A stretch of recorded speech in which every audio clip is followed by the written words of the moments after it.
Hey there, cat fans. Welcome to Meowster Podcast. I'm Rebecca Zish, and that's Tim Black. Hi. Hi, how are you, Tim? I'm just fine, Rebecca. How are you? I'm okay. Good. As I like to say. Okay. Today, we are here to discuss a movie, what year? 1985? 85, yes. 1985, an anthology film. Yeah, this is our Halloween special that we do every year. That's right. This episode is going to come out on October 15th. And so we like to do something that is somewhat Halloween related. Yeah. We did a scary movie before. We've done that. We've talked about ghost cats. We have. We've also talked about a film titled Ghost Cat that's Yes, not scary at all. Not at all, no. But one we highly recommend. Yeah. If you can find Ghost Cat. Or just go back and look. I think it's my mom's favorite episode. That is a good one. I remember, yeah.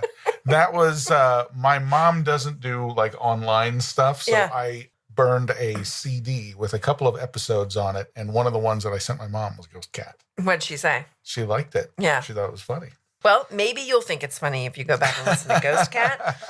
But today we're going to talk about Cat's Eye. Cat's Eye. 1985, Cat's Eye. Starring a post-fire starter, Drew Barrymore. Yes.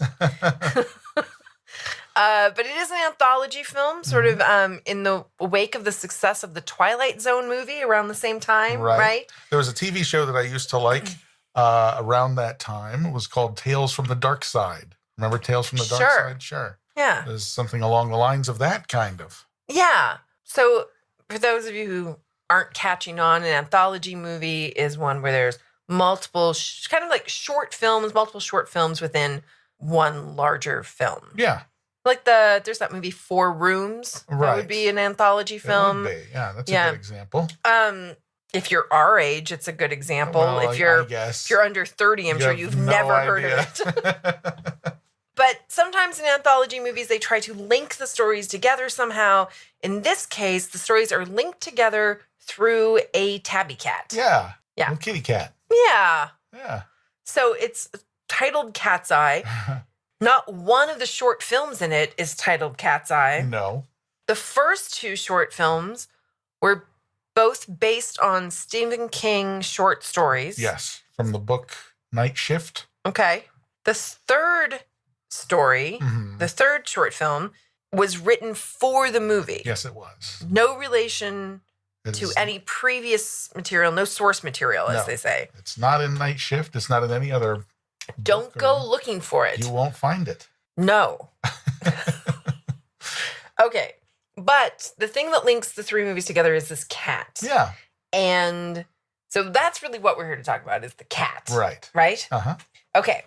So I want to start by saying Mm-hmm. that when I first watched this movie, Mm-hmm.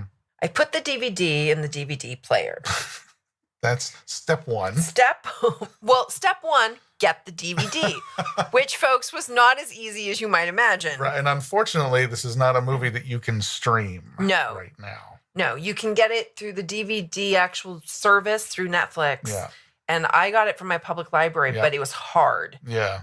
because we only had one circulating copy for 25 libraries, and it's almost Halloween, and so people, People are getting that kind of stuff. yeah. And Stephen King is hot again because the new It. Oh, yeah, Really not is because fun. of Dark Tower. That movie didn't do very well. It did not. But people are loving It. I've not seen It yet. I won't see it. You won't see It. People who listen to this podcast are aware that I do not like to Yes. be startled. No. And I do have to say that this movie, Cat's Eye, really had no startling in No, it. it didn't have any startling at all. I mean, you had told me, Tim, that it wasn't too scary. Right. And I'd have to agree with that. Yeah. But because I was going to be watching it alone, and I don't trust that things aren't scary, Okay. I did actually read the complete synopsis of it on Wikipedia before I watched it. Okay. So that I no would surprises. Yeah. Because I don't want there to be any surprises. Right. And interestingly, it only included some information about what the cat does. So I was Okay. still watching it for the cat. which is good. Anyways, so the first time I go to watch it, I go put the DVD player, put the DVD in the DVD player. Yeah. But I had muted the television. And so it's one of these DVDs that just started playing automatically. Oh, It didn't okay. have any trailers on it. It didn't No go to menu? well, it did if you press the menu Right. button. Yeah. But it didn't go to the menu. So it just immediately started playing. And I looked back at the TV, and what I saw was a cat being chased by a dog through alleys. Yeah. Right? Cujo. Cujo. It is, and it is actually one of the St. Bernards that was actually used in Cujo. Nice. Okay. So the cat is being chased by a rabies-stricken dog Yes. through alleys and like doing all that cat and alley stuff, like Right. having him. Oh, and by the way, people, in case you don't understand, this is not animation. This is live action. Yes. This is a real cat. Okay. Right. So he's like jumping over trash cans and climbing up walls and going through trees through people's backyards. Yep. He almost gets hit by Christine the car. Right. And Those are some funny little bits of little business. funny little things. Yeah. with the television muted, without the soundtrack from the film, I imagined that this was being done with wacky music. So I was watching it, and in my head, I was imagining sort of like A Benny Hill kind of yakety sax kind of yeah. Because without sound, it really didn't seem like the cat was in any real danger. thing. Right. Because the dog was was lumbering, like not very fast. It didn't look very vicious. No, they put the makeup on it to Right. make it look like it had rabies, but Right. it was just a happy-go-lucky St. Bernard being told to run this way and run that way. Come here, boy. Yeah, I've got peanut butter. Yeah, and so I went back to the beginning and put the sound on and was so confused. I'm like, what's with the scary music? Yeah, because they put some intense. That's interesting. I hadn't thought of it that way, because the whole mood of that whole thing, which is because it's Cujo and there's Christine. That's kind of cute. Yeah. It's, in a way, it's a little silly, but then at the same time, it does want to set the scene for you're at a horror movie. Yeah. So something we got to set the creepy stage for this. Right. This thing to happen.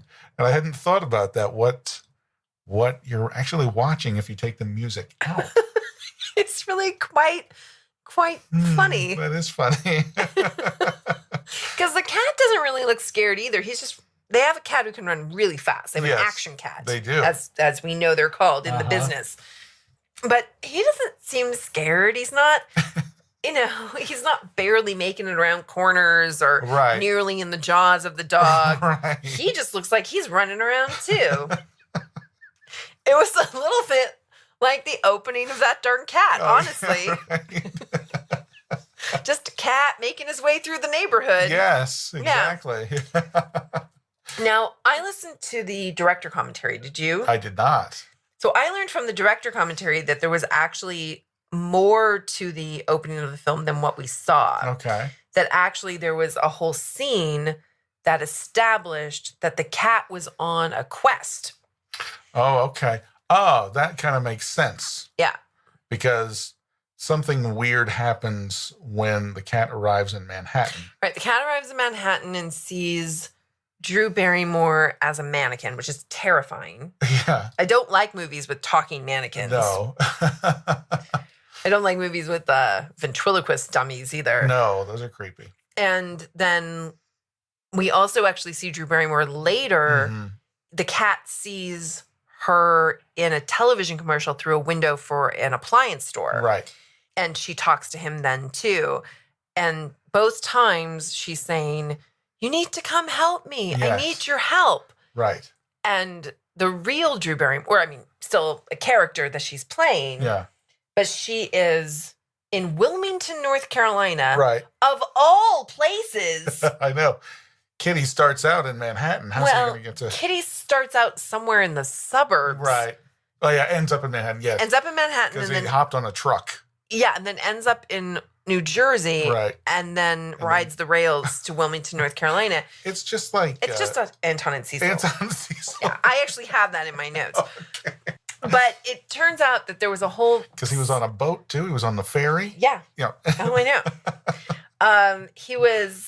That there was an establishing that this cat I think what the director said is that at the beginning of the film, we get the impression that he has helped another family. Okay. And then gets a message that there's another family that needs help or a little girl that needs help. Okay. And so he leaves the safety of a suburban home Mm-hmm.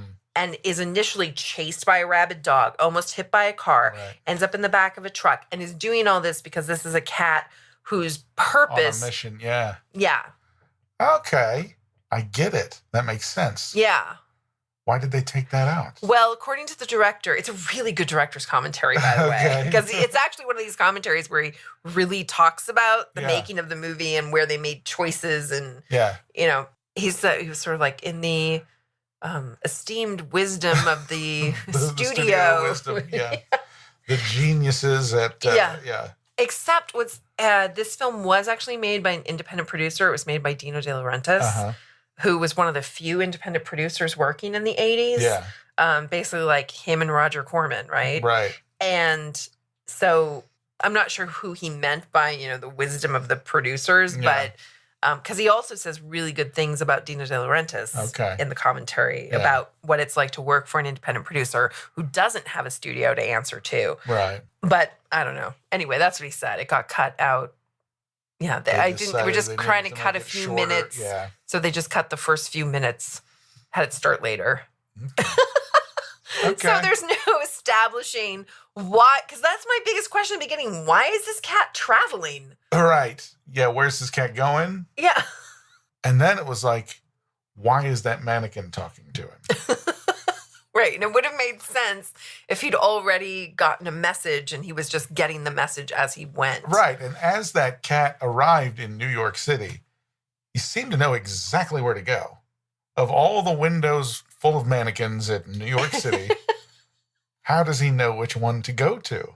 Yeah. No, this cat has some kind of extrasensory perception, I think. Yeah, it's a special cat. It's this very special cat who looks like a very ordinary cat. Yes, he definitely does. Yeah, just a brown, short-haired tabby, He's not domestic gonna- short hair. He's not going to draw any attention to anyone. No. Unless he works at a quit smoking facility. Oh my God. Okay.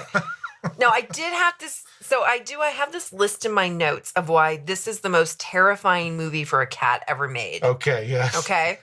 So there's the cat gets chased by a dog. The cat almost gets hit by a car. Okay, we've covered that. Right. And the cat gets stuck in the back of a truck. Mhm. Terrifying. Don't Yeah. know where you're going. Right. Right? The cat ends up in the big city with Right. just people's feet everywhere. Everywhere. And cars driving every which way. Yes, that's... Terrifying. Then the cat gets picked up by a stranger and put in a carrier. I wrote, put in a carrier by a greasy man. A greasy man. And then he gets taken to this quit smoking facility Right. Quitters Where- Incorporated. where he is shocked. Yeah. He gets With some shock electricity. treatment stuff. Yeah. He's put in a special cage with like a metal floor. I hated this. That was horrible. That was really bad. Okay. So I was really glad there was a director's commentary. Yeah. So what the director said was that one of the hardest things about working with animals Yeah. is that he said, especially if you're doing like horror or any sort of thriller or something Yeah. where you need the animal To hiss or or be upset. yes, they need to be upset if something needs to happen to them, right? Right. That he said when you do things to people Mhm. in movies, negative things, dangerous things, Yeah. violent things, that other people, humans, watching humans being hurt on a movie screen, understand that it's all done with special effects and camera tricks. Yeah. Right? Or that the human just might be a really good actor. Right. He says when you do it to animals, and this is also, by the way, the director of Cujo, so he knows what he's Right. talking about, Yes. right? It says when you do this to animals, people, for some reason, now don't understand that it's special effects, that it's camera tricks, Yeah. and that you're really not hurting the animal at all. Right. And I thought that was a really interesting point. It is. We're watching some skillful editing. Right. And he said that, in fact, it's his preference when he's working with animals and something dangerous has to happen to them that you make it a little camp, Okay. that you make it a little unreal looking Okay. so that it's easier for humans to say, oh, that's not real. Oh, I can, it's got strings and, whatever. Right. They're tossing that cat up in the air. Yeah. He's not jumping from yes. electric floor. Right, because that's what we think we're seeing. We think we're seeing a cat on an electric floor, and it's like a grid. It's like a metal grid. What they actually did was they had air pressure hoses. Oh, okay. So they were blowing air, and the cat would jump because he was like, air. Yeah. But it was just air, and it wasn't hot air or cold air or anything like that. It was just little bursts of air. Yeah, little startling things. Yeah. Yeah. I still don't like that much. No. I would still much rather that they'd done nothing to the cat. Right. Yeah, but it is kind of important for the story. Yeah. Yeah, and for using the cat. And I guess it's innovative to say, how are we going to use the cat in all these different stories? Right, exactly. Yeah. Yeah. Because, of course, in the next short film, another terrible thing happens to the cat. Yeah. Which is that he somehow ends up in Atlantic City. Yeah. He got on the ferry and he went down to Atlantic City. Well, yeah, because he escaped from this evil quit smoking facility. Right. He's working his way towards North Carolina. Which we didn't know at the beginning. Like, No. if they hadn't edited out the beginning of the movie, Right. we would have known he was headed toward North Carolina. Right. So there's a reason why there's a story in New York, a story in New Jersey. Yes. Probably, I'm guessing they started in Maine, because isn't that where all Stephen King stories take place? Pretty much. Yeah, that's a good point. So maybe he went from Maine to started New in York Maine. to New Jersey Yeah, that makes sense. and made his way to North Carolina. He's hanging out in Maine, and then Cujo starts chasing him, and then gets in the truck, and they Yeah. go down to the city. Yeah, Ah, that makes sense. it does. They did film the whole thing in Wilmington, North Carolina. Yeah. The director in the commentary says that Dino De Laurentiis had previously filmed movies in North Carolina because at the time they had like no union laws for filmmaking there. Okay. So as an Interesting. independent producer, you could save a lot of money. for sure. And because he so enjoyed that, Yeah. he had built a studio there. Very good. That's very shrewd. Yeah. So this James Wood, the first one where James Woods is trying to quit smoking. Yeah. Why, after he quits smoking, does he go back to them for help with weight loss? Why doesn't he just like get out while the getting's good at the end of the story? I don't know. For people who haven't seen the movie, I mean, they're an evil corporation. They are an evil group. Yes. I didn't understand that. Why does he go back? I don't know. I guess the point is they're trying to show that he is he's been brainwashed or whatever. He's been bought into the program, and maybe it's like a Scientology deal. You got to keep paying more and more money. They never did take money from him. Well, we never saw them take No. money. So I'm sure they're not doing it for free. I think we should have seen him give them money before he ever had anything terrible happen, because otherwise, why would you pay? Exactly. Yeah, and that's kind of what I was thinking is like, he goes in there and he starts to slowly find out what this is all about. And he's like, I'm not interested in this. This is no good. And then they show him a cat getting shocked by an electric floor. Right. Which James Woods tries to bust the window to let the cat out. No, that's when his wife is there. He does not try to bust the window to get his cat out. He tried to bust the window to get his wife out. Oh, okay. Yeah, he doesn't do it the first time. I remember he picked up a stool or whatever. That's when his wife is in there. Okay, his wife, because Yeah. that was the point. They showed him, this is what we're going to do to your wife. He was freaking out about the cat. He was like, "Stop it! What are you doing?" Yeah. But he didn't try to break in to save the cat. I had the impression that when they were starting to tell him how this program works, and he starts to figure it out, he has given them so much money that he can't really back out. It wouldn't be worth it for him to. Well, they told him, we already know you want to quit smoking, so even if you leave now, we're still going to be following you, and we're still going to do these things to you. Right, yeah. It doesn't matter. Right. It doesn't matter what you say when you leave here today. We're still doing this. Yes. Yeah. But we never saw him hand over a credit card. No, so. we never did. I assume that all happened before. There is a line. Alan King has a line. Alan King is great, by the way. I love him in this. He's so creepy. He's greasy. There's so many greasy people in this movie. But Alan King has a line. I tried to go back and watch it again. There were no closed captions on this DVD, so I couldn't do it that way. But he has a line about something, so we get really great tax breaks, but we're just trying to help people anyway. So I was kind of wondering if maybe people don't pay for this at all. If I think that this company is like a shelter company for something else. Okay. Which is why they have henchmen and tough guys who will hurt your family and stuff if you don't quit smoking. Yeah, maybe. But there is a guy who's apparently his full-time job is to keep an eye on James Woods and make sure he doesn't smoke. Couple of them. There's a few different character actors. Yeah. And the one guy, it's his job, apparently, to make sure the cat doesn't get out. Because when James Woods picks up the stool and tries to break his wife out of the electric room, the electric shock room, there's a melee. Right. And the cat's in the carrier in Alan King's office. Who knows why? And they've already kind of done what they needed to do with the cat. Why is the cat still there? Well, because they're going to use him again, I guess, with some other client.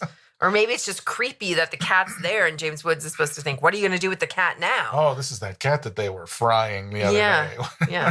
Blowing with air. Right. Not actually hurting, I guess.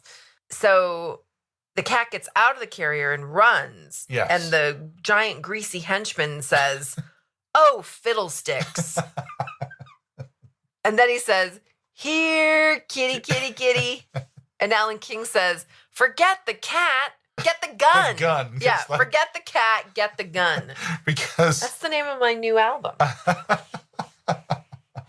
because the guy dropped his gun and James Woods was reaching for it, and Alan King was like stepping on his wrist to keep him from right. And the henchman comes back and steps on his hand. You hear the crunch of his knuckles. Right. Yeah. All right, so the cat does escape, and when escaping, gets on a boat, some kind of ferry, and makes his way to Atlantic City.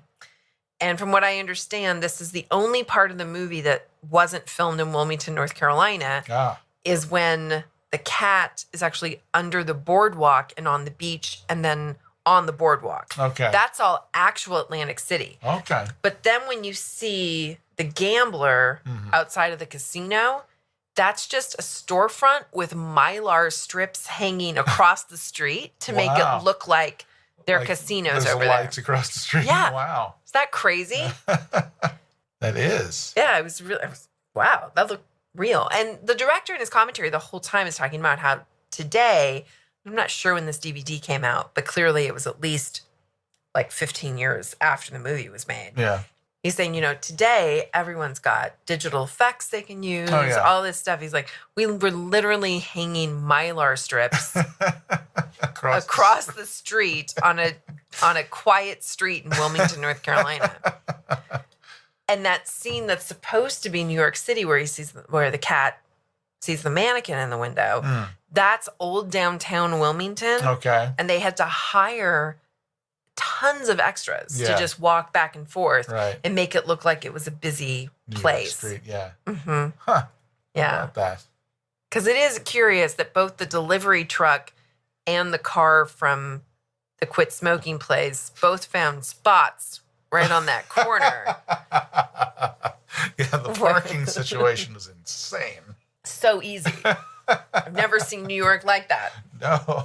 So easy. Park wherever you need to go to this shop. Guess what? There's a spot right in front. You see a stray cat you want to nab? Guess what? There's a parking space right there. I was mad the cat didn't fight him, though. When that greasy guy put him in the carrier, I was like, come on, put up a fight, cat. Yeah, definitely. Cat was a little too laid back. Mm-hmm. Yeah. He was. He let all kinds of people pick him up. Yeah, I know. He's always letting people pick him up in this movie. I didn't like it. No. I wanted him to run. Yeah. He definitely should have ran from the next guy. He's got to get somewhere. Yeah. Oh my God. Yeah, the next guy. So we see the cat. He gets off the ferry in Atlantic City and he's eating some of a hobo's hot dog. Yeah, that was funny. Yeah. And then he goes down the beach. He sees some birds and stuff. He gets up on the boardwalk and he's trying to get away from people's feet again. And then he sees Drew Barrymore, again, this is again like through the shop window. Right. And she is dressed up like Shirley Temple Yeah. in a commercial for something called Gobbler cat food.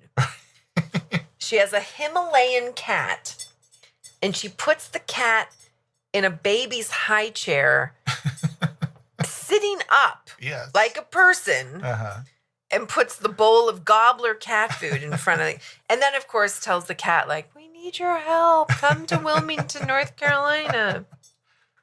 But it was funny to me. So in the last episode, we were talking about that character on Tiny Toons who like overly hugs animals. Yes. So I finally went to look that up because now we're seeing Drew Barrymore doing like that's doing something. That thing. Yes. Yeah. So her name was Elmira Duff. Okay. Oh. Which has something to do with Elmer Fudd. Okay. Elmira. Duff is Fudd spelled backwards. Exactly.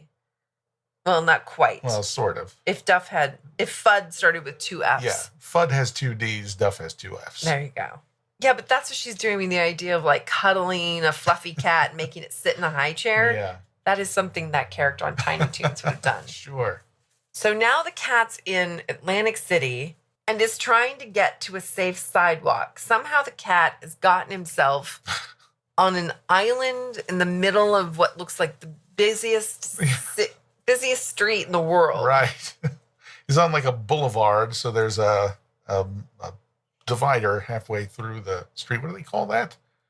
It's just an island, but is that It's what like they call an it? Island. There's something. Anyway, he's Cat's there. in the middle of the street. He's in the middle of the street. Some people have already seen him cross halfway. He's halfway across. And so a couple of jerk gamblers decide to bet on whether the cat's going to make it across the street. Oh, boy. So one guy bets that he will. The other guy bets that he'll get killed on the way across. It was a $2,000 bet. Oh, and there's a stupid woman in this scene. And And she's rooting for the cat to get hit. Right, because, well, she's the one who first noticed the cat in the street, but she's rooting now for the cat to get hit because it's her boyfriend who put the money on the cat's, It's terrible. It is terrible. So again, the director explained that the cat was never actually in any harm. It was all done with like double shot, like double vision stuff where they had shot the cars and they shot the cat and then they like overlaid them. Right. So it's actually very cool to listen to him because they don't do these things in movies anymore. Absolutely not. That would have just been a green screen thing and we'll just plug some cars in there. It's not even any people there, not even a cat there. This is all done on computer. Yes, exactly. Yeah, this is actually a cat that was trained to run across the street in such a way that he would like stop and then go again. Yeah. Which is pretty amazing. It was pretty cool the way they did it because when the cat runs across the first half of the street, he runs halfway through that lane and then stops like in the middle and there's cars going whipping past him on both sides. Yeah. Yeah. It's pretty cool. Yeah. But the cat was never in any danger, they say. No. So he makes it across the street. It turns out it's this guy named Kressner who made the bet that he would make it across the street. Yep. So he says, this is my lucky cat. And he just picks him up and gets into a town car with him. Right. Kressner is like a casino owner and like compulsive gambler. Gambles, bets on anything. Bets on everything. Yeah. So now, he thinks he has a lucky cat. Yeah. So he's going to take the cat back to his penthouse apartment. Right. And he names the cat Sebastian. Yeah. Not that we're told this. He's just all of a sudden calling the cat Sebastian. Oh, hi, Sebastian. There he is. Robert Hayes is now there, which is great. This is great. And he says, "Oh, Sebastian likes you." That's when I first heard it. Right. That was, like the first time. Yeah. Anyway, it's a terrible thing. This isn't a horror movie. It's just like a thriller. Yeah. Yeah. It's not. It's just a movie about being tense about things. Right. There's no Draculas in this movie. No Draculas or Frankensteins. No Frankensteins. It was certainly no vampires or Frankenstein's monsters. Right. But this guy sends him, says, you gotta take a walk around the ledge. Yeah, well, he was he was running away with his wife. Yeah. So Robert Hayes is some kind of professional tennis player. Right. Who doesn't have any money. Right. But whose Kressner's wife has fallen in love with. I think he's a bit past his prime in his tennis career. Well, I don't think most pro tennis players ever make any real money anyway, and especially not back then. They mostly just work at a tennis club teaching lessons. Right.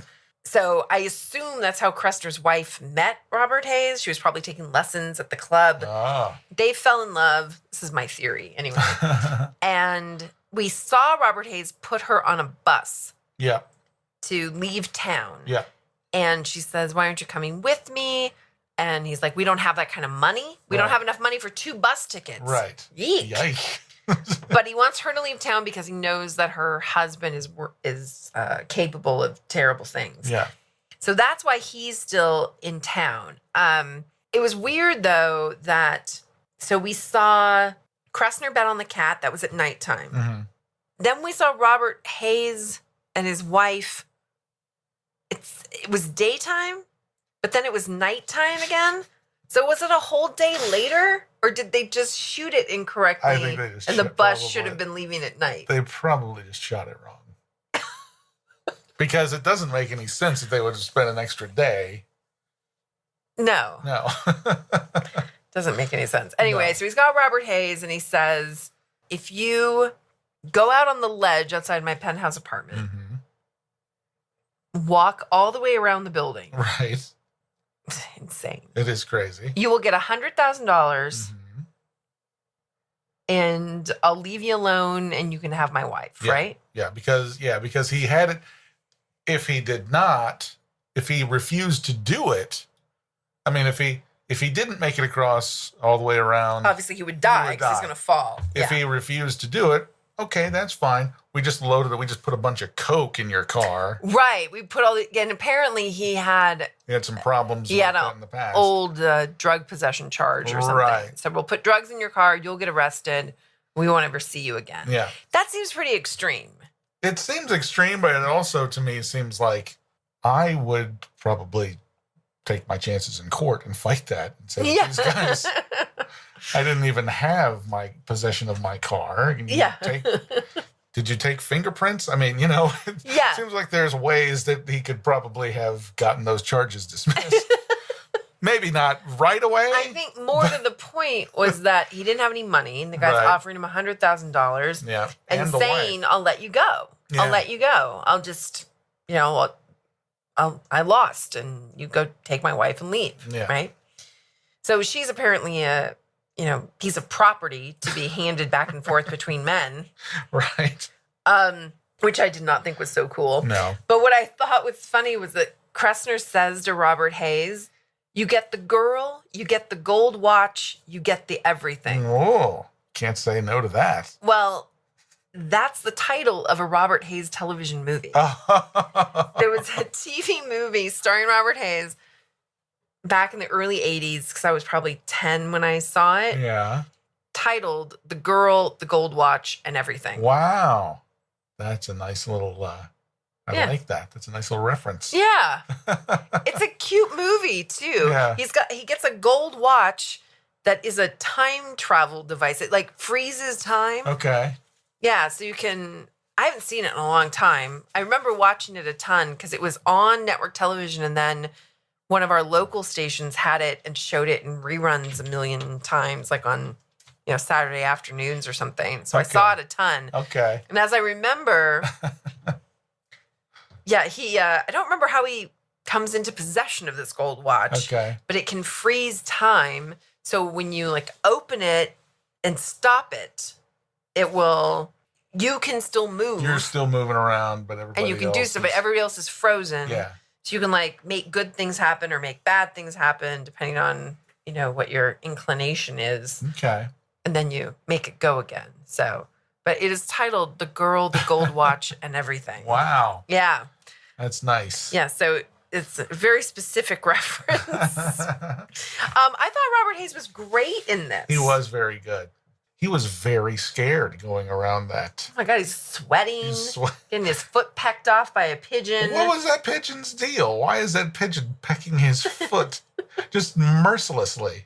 Just pecking away at his foot. Evil pigeon. That pigeon got his, though. Yeah. Yeah, and I mean, a lot of scary things happen, actually, because apparently Krustner's allowed to do whatever he wants to try to make Robert Hayes fall off the ledge. It's not fair. He sprays him with a fire hose. He does, yeah. I can't believe he doesn't fall. Well, at that point, he was actually went into like a little alcove sort of area. It was that's right. It was like a very odd-shaped kind of thing around this building. Kind of Gothic. Yeah, exactly. And so he got to a point where he could kind of go into this little, like 3x3 space, maybe. But he could actually like back off of and actually catch his breath for a minute, which is nice. And then the dude is up there with a fire hose, blasting him with a fire hose. And he says, if you don't start moving in 30 seconds, I'm going to open up the valve all the way, because it was only halfway this time. I'll knock you right off this building. So, pretty evil. No, it's evil for sure. Yeah.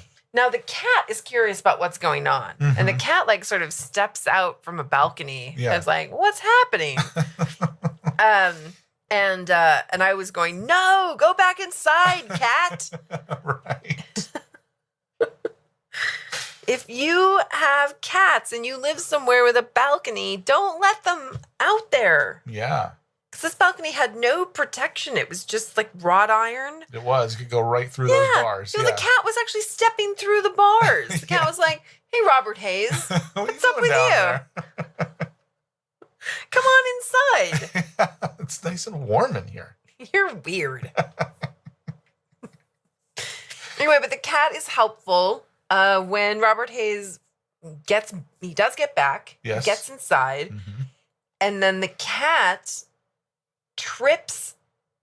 Well, there's the reveal, of like, here's your money. Yeah.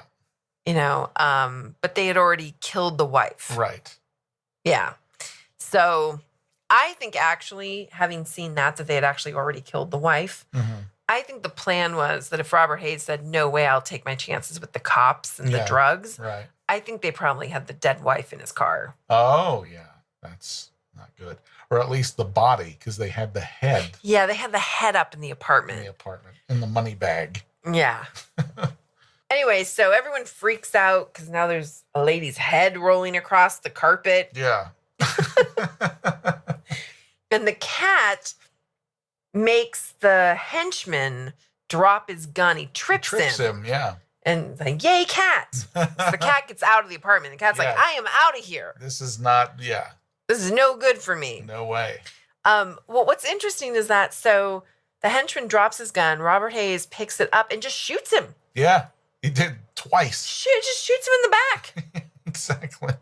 Yeah, Mr. Henchman sees him pick up the gun. He turns and runs for the door. He's going out the door, and he gets shot in the back twice. Yeah. My God. Then, of course, there is no redeemable character in this. No story. There's nobody to root for except the cat. Go, cat, go. Yeah. Yeah, the cat gets out. Yeah, and then it gets even weirder because now Robert Hayes, he's already killed one guy. Now he's got the gun on Krustner. Yes. But instead of shooting him, right. Well, he's holding the gun on him, and Krustner's saying, "Look, I'll give you $500,000. I'll give you $1 million. $2 billion. Right? $5 million. Yeah. Let me just walk out of here. I'll give you all the money you want." And while he's doing that, while he's offering him more and more money, Krustner's sitting on the floor of his apartment next to his coffee table, and he is casually flipping through a copy of Penthouse magazine. Right. It's so peculiar. It's very strange. Why is that what you would do at that moment? He's not looking at Robert Hayes. He's not looking at the gun. He's just like, I could give you more money. I could give you $200,000, $500,000. And he's flipping pages. He's just trying to project a sense certain of confidence. And you're not scaring me. This happens to me every day. I'm casual. Right. I'm casually looking at pornography. Yeah. It was so peculiar. Of all the magazines they could have put in front of him. Yes. It makes you wonder, did the actor have the idea, hey, I could look even more casual if you gave me a magazine to flip through? And someone on the crew was like, oh, I got this copy of Penthouse. Well, I saw in IMDb or somewhere, I saw that Penthouse, that particular issue that he has, is the issue where this story first appeared in print. Oh, okay. All right. Okay. So, that's interesting. Yeah. So it's another little tie-in. But without knowing that. Exactly. That's the super weird. That happens in The Shining too, but there's no explanation for that. When Jack goes to the hotel for his job interview, he's like waiting in the lobby for the guy to, you can come back now. Yeah. And he's like flipping through a Penthouse. That's so weird. It is so weird. And I never noticed that before until that movie room 425, whatever. 231. I don't know. Yeah. Huh. Yeah. Oh, that is weird. Yeah. There's no explanation for that. I wonder if it's not that with maybe the Hustler magazine is actually, or Penthouse magazine, sorry, is actually a reference to The Shining. It might be. It's not the it's not the issue that the story appeared in at all, but just because James Woods is actually watching the film The Dead Zone at one point. Yes. We got the Cujo, we got the Christine. Mm-hmm. I don't know. Maybe it's just a reference to The Shining. Be. But I don't know. Stephen King really didn't have much to do with the production. I mean, it was his screenplay and his stories and whatnot. But I know he hated. Oh, yeah, I know. He hates Stanley that movie Kubrick of The Shining. Yeah, but it doesn't mean that this director did. Right, exactly. Yeah. That might be a reference to that as well. I like that idea. It's interesting that actually in the director's commentary talks about the reason why Dino De Laurentiis was able to work with Stephen King was because Stephen King wanted to be able to direct someday. Mm-hmm. And not that he'd had any training as a director, that he'd even spent much time on film sets, but that he just had the idea that he'd like to try to direct something. Yeah. And Dino De Laurentiis was a independent producer who was willing to let him try that. Yeah. So that's why he gave De Laurentiis the rights to make this movie. And Stephen King later directed Maximum Overdrive. Maximum Overdrive for Dino De Laurentiis. Yes. Mm-hmm. Yeah. So now the cat's on a train to Wilmington, North Carolina. Finally. Right. And then when they get to Wilmington, North Carolina, he gets off the train, he gets in the back of what looks like a gardener's truck. Right. There's like a lawnmower and some rakes back there. Yeah. Again, this is terrifying. This film is more terrifying for cats Absolutely. than any film I've ever seen. It's just we're not the right audience for it to be scary. No, if a cat's watching this, they're freaking out. These are all the worst things that could happen to a cat. I'm in a car. I'm trying to avoid traffic repeatedly. Yeah. Getting picked up by greasy people. Only time he really seemed relaxed was when he was on that ferry. Yeah, he seemed okay kind of trotting down the beach in Atlantic City. Yeah, that too. Yeah. Yeah, I mean, you got a bit of a hot dog there. Sure. That wasn't so bad. No. Should have stayed on the beach. You should have. Well, there is actually quite a famous feral cat colony that lives under the boardwalk in Atlantic City that a lot's been written about and a lot of efforts have been made to do trap, neuter, return there. Okay. Yeah, you can. That's an easy thing. If anybody wants to know about the feral cat colony in the Atlantic City boardwalk, you can Google that, find tons of stuff about it. So I thought that was interesting. I was like, oh, he's actually in a place where there are a lot of cats. So he would have blended in. Right. No problem. Yeah. It's just like, me? There's a lot of cats around here. I'm not special. I don't hear a girl's voice telling me to come and save her. And I'm not on a quest to Wilmington, North Carolina. No. Isn't that where they filmed Dawson's Creek? Possibly. I have no idea. It sounds right. I wonder, because that was later. That was in the 90s. I wonder if they still had that non-union thing going on. Maybe so. I don't know. Anyway, so he's in Wilmington, North Carolina, and he jumps out of this gardener's truck, and he sees a little troll dude, some kind of little running around, sort of humanoid, He's got not jingle really bells on his hat. I know. It's so weird. And he chases him into the yard, huge yard. Yes. This beautiful house where Drew Barrymore is with her dad, played by James Naughton. Great character actor. Absolutely. Love James Naughton. Yeah. James Naughton, Tony Award winner for the musical City of Angels, which is a fun musical. People probably don't know it, but it's a musical from the 90s. Well, hopefully some people know it. I don't want anyone to be sitting at home going like, I know that musical. It's a great musical, though, where it's like a noir thing. Okay. That's set to music. And cool. James Naughton was the original star of that on Broadway, and he won a Tony for that. Nice. So, yeah, but he's a great actor who the director of this film said actually made getting Drew Barrymore's performance, where she really had to be scared, made it a lot easier because he had a sort of an immediate, easy relationship with her. Okay. And the fact that he was on set made Drew Barrymore, who's only like 10 still in this movie, feel a lot more comfortable, like screaming and having to get herself really riled up and having to work with the miniature little freaky troll thing. Yeah. You know, eek. Look, if I had to do that when I was her age, I would have nightmares about it for the rest of my life, even though I would have known it was movie magic. Yes. This thing is weird. It is super weird. I don't like it.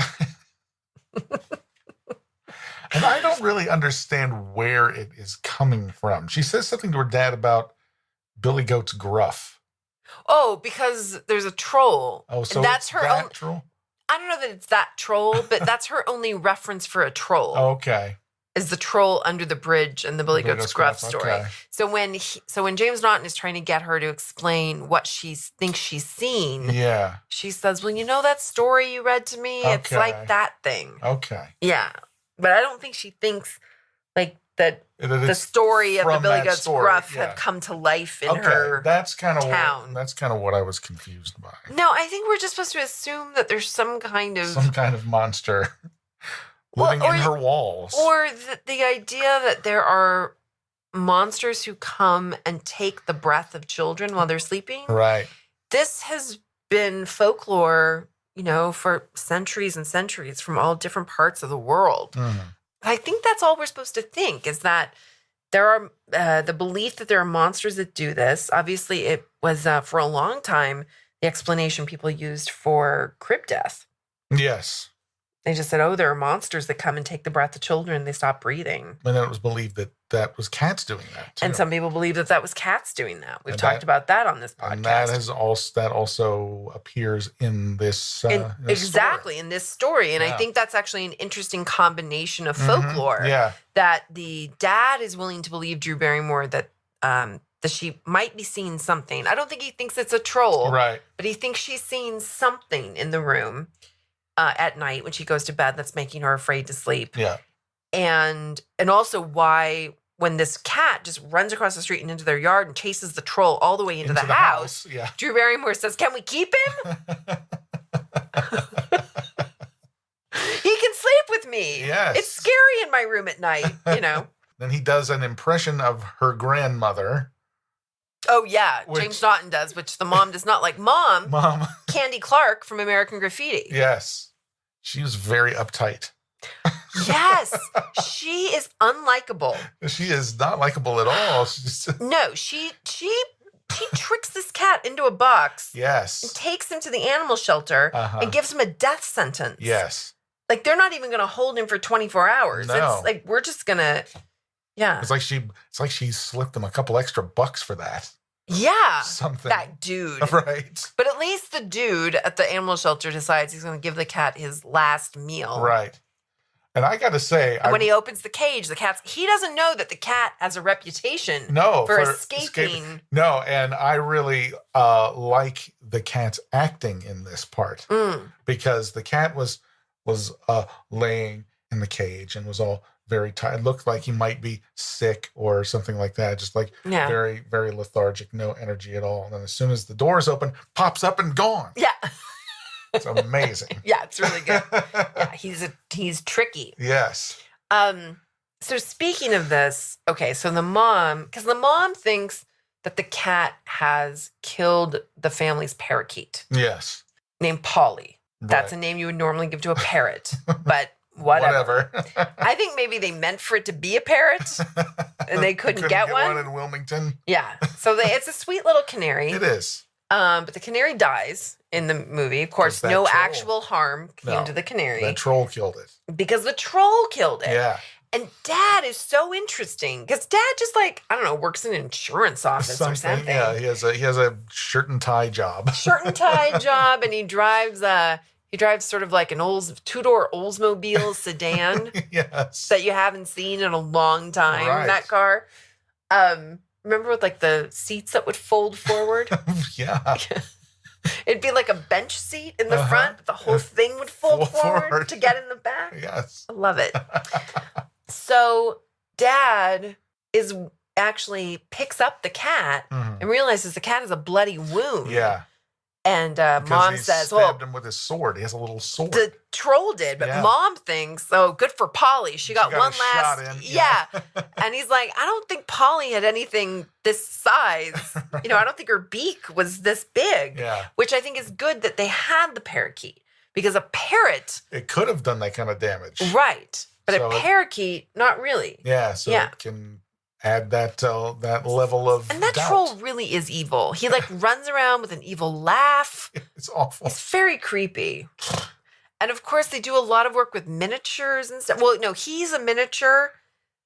So they made all this giant furniture. Yeah. So a lot of the scenes where he's supposed to be running through Drew Barrymore's bedroom at night, it's really like they made a giant bed and it's just a little person in a costume running around. Which, again, they would not do today. No. There is this segment of this movie reminds me of a movie that was made 10 years earlier, 1975. There was a film called Trilogy of Terror. Oh, my. Yes. That does sound scary. It was a TV movie. Wow. And it was the same kind of thing. It was 3 stories. Yeah. They did not have a... Is that what Treehouse of Terror is based on every year on The Simpsons? I don't think so. Well, it might be. They do 3 stories. It's called Treehouse of Terror. Okay, why not? Why not? Let's say it is. Well, it is. Okay. But the 3rd story in that one is the one that everybody remembers. The other 2 are completely forgettable. The 3rd story is this one where Karen Black... Karen Black! Yes. Yes! Karen Black. She has this boyfriend, which we never see. She calls her mom and talks about him on the phone. Anyway, she has got him a birthday gift. He's an anthropologist, or he teaches anthropology at the college. Yeah. And she got this. She found in some weird shop a Zuni warrior doll. Yeah. And it's terrifying looking. It's got this huge spear and it's like these jagged, pointy teeth. Yeah. And it's like maybe 1.5 feet tall. Yeah. And it comes with this mysterious scroll that says that the spirit of an evil warrior lives inside this thing, and it has this chain that goes around its waist. Yeah. It says as long as that chain is there, that it traps that soul in there. Right. But if that chain comes off, then that thing will be free and it'll bring the doll to life. Right. And so that's what the rest of this movie is. The chain falls off, and that thing comes to life and is chasing Karen Black all over her apartment with a spear. Right. And it's like a lot of the same kind of stuff. I'm like, this is just like Trilogy of Terror. Yeah. So cool. I had friends who liked to make movies when we were in high school. Uh-huh. And at one point, my parents were doing an addition onto the house. Yeah. And so we had this weird space in the house when it wasn't finished and it was in transition. Okay. And so we shot 3 horror films using that space. Nice. And they were all based on that thing. Really? Yeah, because I would be whatever Karen Black character, Yeah. and I was constantly being chased. I was just being chased. Like every scene with me was me being chased, and I was supposed to run and look back over my shoulder as I was running always. And because that's how you get away from stuff is by constantly slowing yourself down by looking backwards.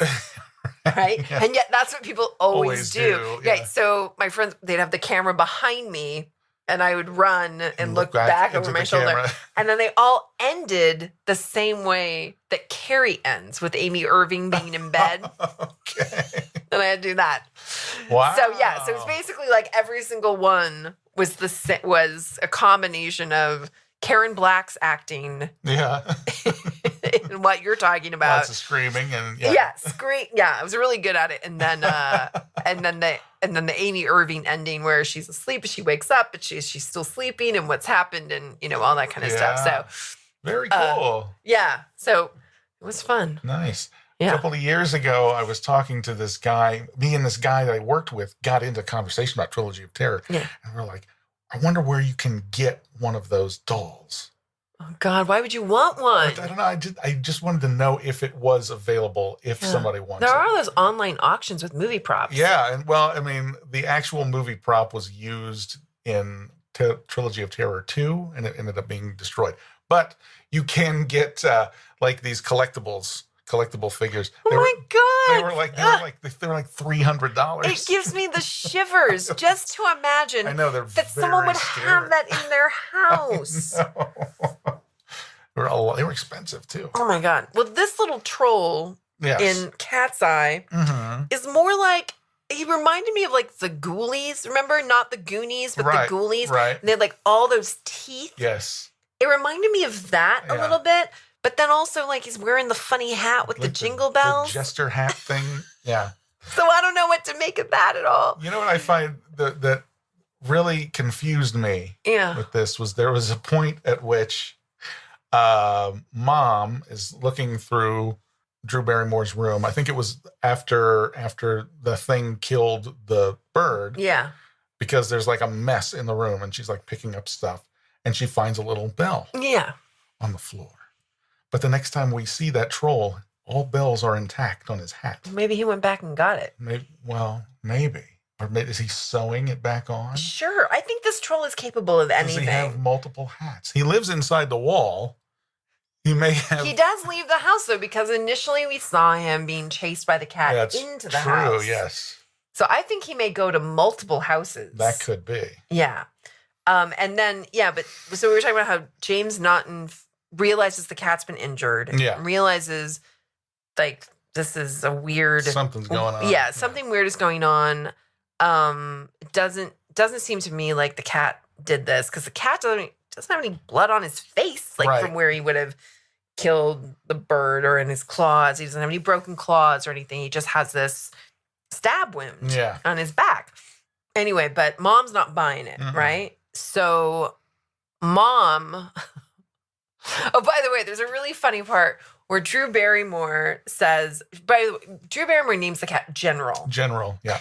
Which is actually a great name for a cat. That is pretty good, yeah. Yeah. And I like it.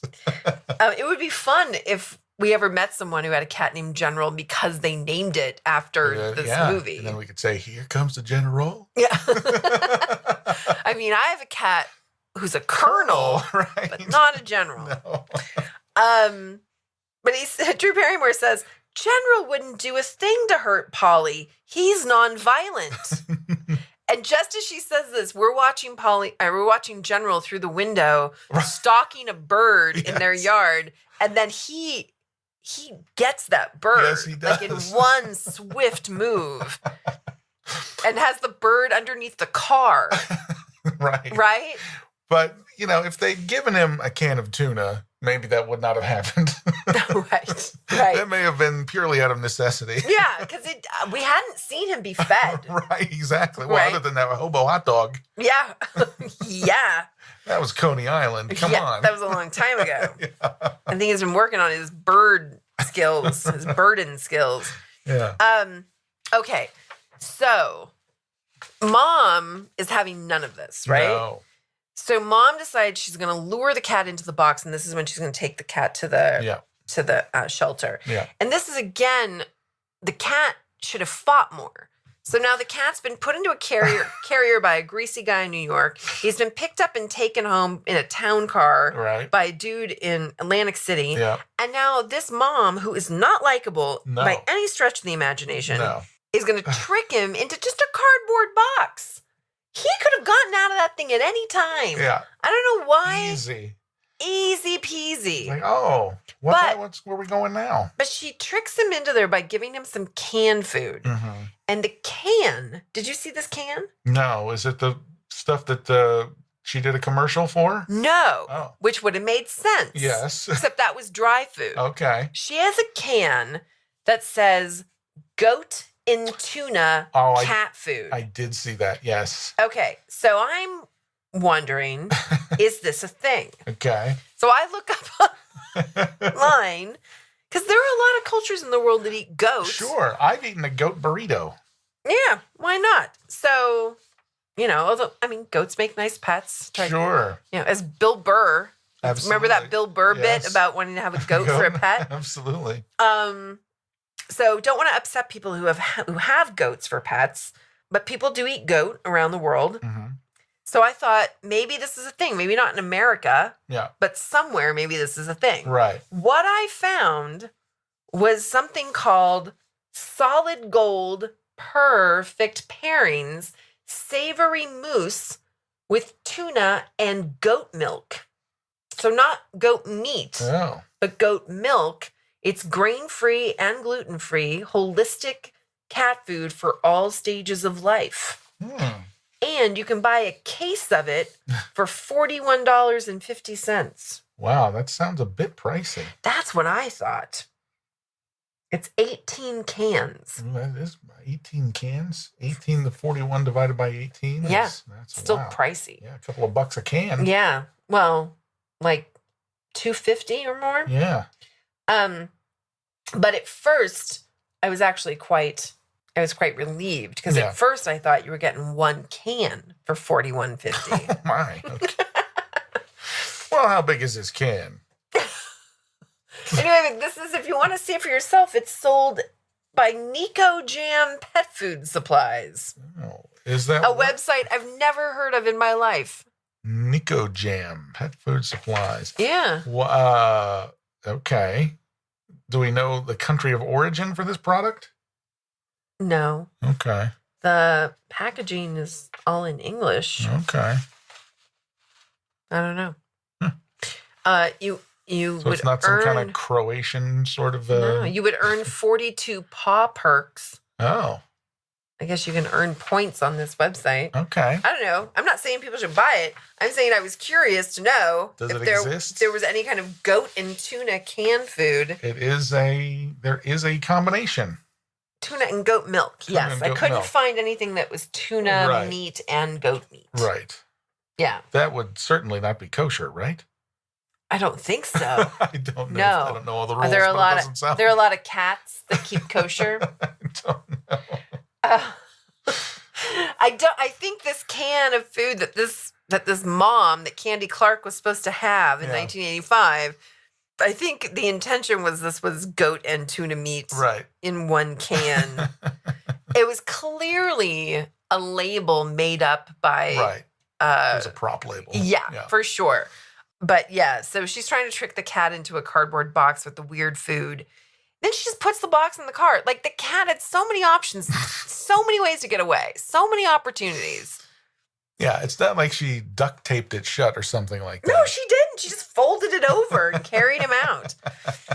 Okay, so cat gets out of the shelter. We already went through that. Right. Gets back to the house just in time to save Drew Barrymore from the troll. Yes, there's also a storm a-brewing outside. Oh, yeah. Oh, it's a scene. Yes. And the cat and the troll have this crazy battle. An epic battle. Yeah. And the cat is great. Yes, the cat does a great job. Great job. Very clever. The troll at one point tries to get away by holding on to some balloons that he thinks are going to float him away. Yeah. There is a ceiling in this room. There is. So I'm not sure what his plan was, really. The cat gets him down from there. But the final moment is the cat gets the troll on the record player. Yes. And then the record player's going, the troll's going round and round. And Drew Barrymore says, "General, faster." And the cat goes from 33 to 45, right? Yes. And then and she says, "Faster." And you see a little furry paw hit the switch. Move the switch over on this old record player. And of course I'm wondering, does the cat understand English? Because I think that may have been established early on. Because he understood what Drew Barrymore was saying as a mannequin, Drew Barrymore was saying in the TV commercial. Of course, I mean, I was willing to suspend disbelief and just think, well, that's just, for our benefit. Mm-hmm. Like, we're hearing it in English. Right. But the cat's really telepathic, right? Yeah. But maybe in that scene at the beginning that we didn't see, it established that this cat understands English. It could be. It's really a magical cat who goes on quests. Or at least he could understand what Drew Barrymore was saying. Maybe. And so when she says, "General, faster." And when Mom is saying, "Get out of here, you're a terrible cat, you're going to get out of here, you're gone." Yeah. He didn't understand it. Yeah. Maybe he's like, "Oh, okay, I'll sit in this box for a while," instead of trying to escape. Yeah. Hey, a box. I mean, cats like boxes. Yes, they do. And that box had tuna and goat food in it. Right. I don't know. Well, anyway, he kills the troll. Yes. The troll goes flying off the record player and into the fan. Yeah. General was a hero. And it was a mess. It was a mess. Ugh. It wasn't the kind of thing where normally some sort of supernatural being gets destroyed and just kind of disappears. Well, there had to be evidence so that Mom and Dad knew that she wasn't lying. Yeah. But James Naughton does find the sword. Yeah. And when he finds this sword, it's too small to have made the wound in General's shoulder. It's pretty small. It's really small. But he has to act. Right? Tony Award-winning actor. And he has to pick it up and act like he's put all the pieces together. Yeah. But they find actual pieces of troll, fingers and stuff. Right. Yeah. Yeah. It's messed up. It is. I don't know. Yeah, because the troll blocked the door, put a door, one of those things that's supposed to hold a door open. Right. We used it to wedge the door shut. So the parents couldn't get in. Parents couldn't get in. And so they didn't know what was going on. They heard all this racket going on in the bedroom. Mm-hmm. And then when they finally got in, after the troll is dead, Drew Barrymore says, "General, save me." Yeah. Yeah. Whipped him off the record player and he went flying into the fan. And yeah. then they went over to the fan and then they saw this huge mess. Huge mess. They're going to be picking troll guts out of that room. And Mom's... You might have to call a crime scene cleaner for that. Mom says to Drew Barrymore, "Do you think he has any friends?" So this is again the idea that maybe there are just trolls that live places. Right. And she says, "I didn't see any." Yeek. Yikes. I don't know. I get the shivers thinking about it. I think they should move. I think so too. And take General with them. This neighborhood is lousy with trolls. Yeah. Oh my God. Well, there were 12 different cats used in this movie. Wow. They did not have different skills. They just did all the training with food.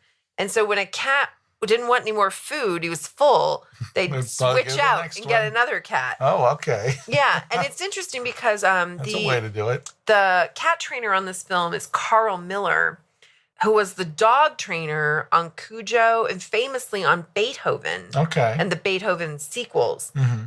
I know about Carl Miller because his daughter is the person who trained the dogs for that movie White God. Oh, okay. Yeah, that's a great movie. Yeah, which is amazing. She did worked with hundreds of dogs on that movie.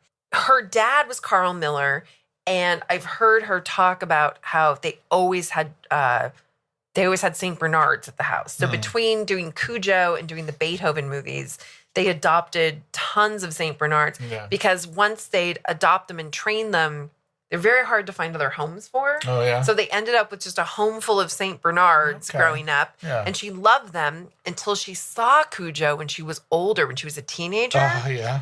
And then she was scared of the idea that their yard was full of St. Bernards. Oh, my God. That would be scary. Oh, my God. So they used 9 St. Bernards to make Cujo. Yeah. But each of them did a different thing. But in this movie, they used 12 cats. There's no story from the Animal Welfare Association, because this was, I don't think it was before they were working. I just think it's because it was done in North Carolina. Oh, okay. Yeah. But we do know that Carl Miller did the training, and we do know that he has excellent ratings from that organization for his other movies. So if that makes us feel at least a little bit better about that safety of the cats and that bird and the outside bird. Yeah, right. Yeek. That looked pretty real. Yeah. But again, like you said, actually the dead outside bird that General killed was probably a model or just some kind of fake bird they put fake blood on and gave to him to hold. Right. Anyway, but his idea made out of ham or something. Yeah, his idea that they keep things with animals a little artificial, I think is true about Cujo as well. Yeah. I mean, Cujo is scary because Dee Wallace Stone is a great actress. Right. Cujo's not scary because cuddly St. Bernards are jumping on a car. Because you trained a St. Bernard to stand up on his hind legs. Right. Maybe Dee Wallace is what the opening of this movie needed. Maybe she was in it. She might have been. I have reason to believe that the same, or at least someone who was involved with the design of E.T. was involved with the design of this troll. The director said something about that. Yeah. But he wasn't clear. Right. And it's possible he doesn't quite remember. Okay. Because, like I said, they did this like years later. Yeah. The last thing I want to talk about, though, I don't know if you have something else you want to say. Okay. Did you stay through the end credits? No. Did I miss something? You missed one of the greatest theme songs I've ever heard in my life. I did hear the theme song. Yeah, I thought you were going to tell me there was like an end credit. No, just that song. I did hear the song, which I listened to like 3 times and then found on YouTube. Oh, really? To listen to some more. It's bananas, that theme song. It's very much a product of its time. It is so much a product of its time. I mean, obviously, I can't sing it. Maybe we can. We'll stick it in right here. Yeah, we'll stick it in here so people can hear it. But it was written by Jacques Morali, who infamously was the producer who put together the Village People and produced their hits and even wrote some of their hits. He wrote this song with a couple other people as well, but he wrote it and produced it. And the singer of it is Ray Stevens, who was do you know who this is? Is it the Streak guy? No, not the country singer. A different Ray Stevens, with a PH. Ray Stevens. All right. Ray Stevens was the fill-in police officer in the Village People. Oh. So like after the Village People had all their big hits, but they were still touring the world and they would just like replace individual members. Right. He was the lead singer, the police officer, later in the Village People's career as a group. But he was also in one of the 3 human characters on the television show, The Great Space Coaster. Really? Wow. Yes. Get on board. Right? So I was just thrilled by this whole situation. I was like, wait, Jacques Morali and Ray Stevens have done this amazing, just 80s laden theme song. Very much is. It's so good. It was good. And it makes me want to go and listen to it again right now. Just talking about it. The lyrics are bananas. Yes. The chorus is fantastic. It's a great song. And I want everyone to enjoy. If like, if you have nothing else to enjoy in this film, just go to the end credits and listen to this song. Yeah. It would have been fun if that opening sequence with the running cat and dog. That song. This song. Right. Yeah, it's great. Boy. It is a real mid-'80s R&B classic. It is, definitely. Yeah. And from what I can tell, what people talk about it online a lot, wherever it's posted on YouTube, there seems to be a lot of conversation. People have a lot to say about Ray Stevens and what a great singer he was and stuff. And because he is a great singer, it's a really good vocal performance. But also the idea that I guess there wasn't a soundtrack from this movie, or there was, but it's mostly just the background music. Score, yeah. Which is really also very much a product of its time. Not quite John Carpenter-esque, but it's sort of like John Carpenter-esque light. Right. Yeah. Yeah, but definitely that moodiness in the music. And so they talk about that, and they talk about liking the soundtrack, and they talk about loving the song, and I guess the song wasn't released as a single, not like, the Ghostbusters song or a lot of other movie soundtrack or theme songs of the era. Right. But those were getting released as singles constantly. Yeah. But absolutely. From what I can tell, this one was not. I don't know. Yeah. I remember when I was a kid, and I would go shopping for records. I'd go look at the 45s and see what new 45s came out this week. Right. And it would be like, yeah, there's the Ghostbusters theme. Yeah. Back to the Future. Got to get back in time. Right. Huey Lewis will tell you what's up. Yeah, it's a Huey Lewis record. Yeah, you got to get back in time.